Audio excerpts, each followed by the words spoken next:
Yul Servo, tsaka si Gladys Reyes. Ang tanong ko po ay, bilang aktor, anong kakaibang karanasan ang binigay sa inyo ng pagganap sa pelikula ito? Bagong karanasan siguro yung kabuuan ng produksyon.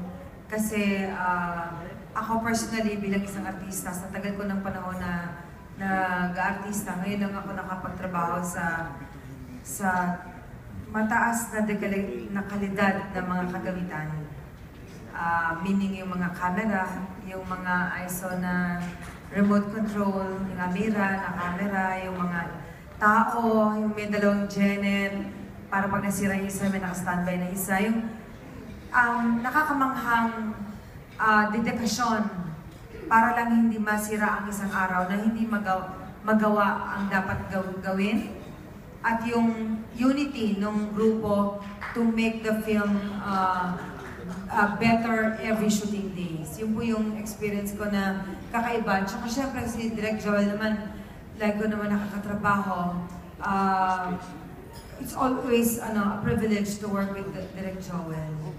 Yeah, thank you. Miss Gladys. Hello po, magandang gabi po sa inyo, Sir Pablo.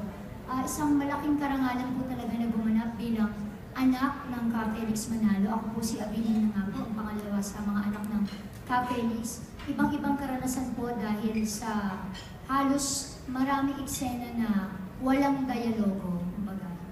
Pero yung emosyon ay siniguro po ng aming direktor na maitatawid namin sa mga manonood sa mga eksenang ito. Isa po yun sa kakaiba. Hindi kailangang magsalita ng kilometro na napakahabang mga dialogue para lamang maipadama kung ano po yung aming mga emosyon sa bawat eksena. So isa po yun sa pinakakaiba. At syempre yung mga katrabaho po yung, sabi nga ang term nga ni Direk Joel, parang sa rami po ng mga artista na narito, sabi niya, parang bumaba ang mga bituin sa langit, Ang mga eksena, syempre, ng malapitan ang first Grand Slam Queen, si Miss Lorna Tolentino, Gabby Concepcion, at of course, si Dennis, at lahat po ng mga ka-eksena namin doon, talagang mararamdaman mo sa bawat eksena namin. Hindi na kailangan, pag nag-action sa direct, automatic na mararamdaman mo na, maiiyak ka ng walang preparasyon. Yun po yung naging kakaiba. Thank you. Magandang gabi po. Sa akin naman po, ang karanasan ko po dito. Ako po si Yul Servo po. Ang isang karanasan ko po dito sa pelikulang ito, na ako po ay talaga naman na isang karangalan po na mapabilang po sa pelikulang ito sa napakalaking produksyon.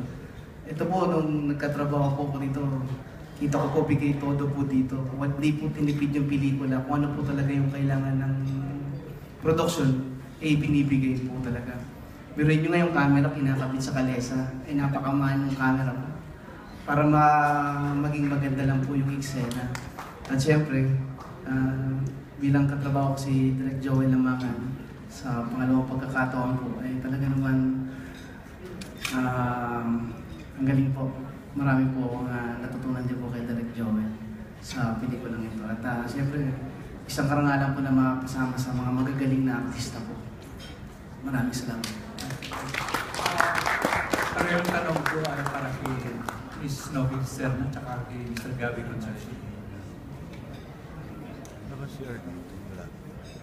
Yung tanong ko, anong magandang karanasan ang maibigay sa iyo ng pagganap sa pelikula? Una po sa lahat, good evening po and welcome po dito sa ating press con. Maraming salamat po sa inyong pag-attend. Bilang member po ng Iglesia ni Cristo, I would like to express yung feeling ko po on a more personal level.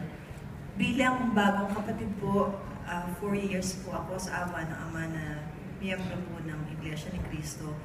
Mas lalo po nadagdagan yung aking pananampalataya po at pananalig dahil sa na-experience ko nga po na para bang kumbaga real life, true to life, nandun po ako sa senaryo mismo, yung buhay po ng ating mahal na kapatid na Felix Manalo. So, it was a very personal experience for me. Yun po ang naging kakaiba. Hindi ko kagaya ng mga ibang pelikulang nagawa ko na syempre trabaho lang po. Ito talagang it gave me a very, very profound and personal experience. It made me a better soul, it made me a better actor because nabigyan po ako ng pagkakataon at biyaya po na maidirect po ako uli ng ito'y totoo po ha, galing po ito sa puso ko. Salitang kapatid po ito ng aking isa sa mga paboritong direktor. Takot man po ako sa kanila pero mahal ka. Nagpapasalamat po ako kay Direk Joel for giving us the discipline, teaching us how to be more disciplined actors and really teaching us the way to do it as a real actor.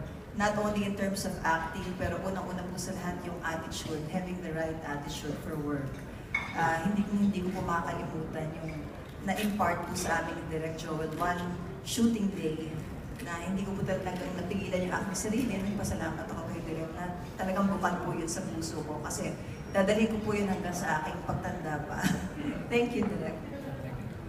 Mr. Gabby. Magandang gabi po, mga taga-press, mga taga-INC, mga kapwa ko artista, direktor at creative staff ng grupo na nandito ngayong gabi. Ako po yung natutuwa at nakasama po ako, naging bahagi ng pelikulang ito, ang Felix Manalo movie. Palagay ko po, dadali ko na to hanggang sa aking pagkamatay at kasaysayan na po ito na magiging bahagi po tayo dito. Maswerte po tayong lahat dahil magiging testigo tayo sa buhay at sa mga ginawa ni Felix Manalo na pwede naman sanang nagawa ito sa unang henerasyon, pangalawang henerasyon, pangatlo. Pero napakaswerte natin lahat dahil naging bahagi tayo at magiging witness nga sa ginawang buhay at accomplishments ni Felix Manalo.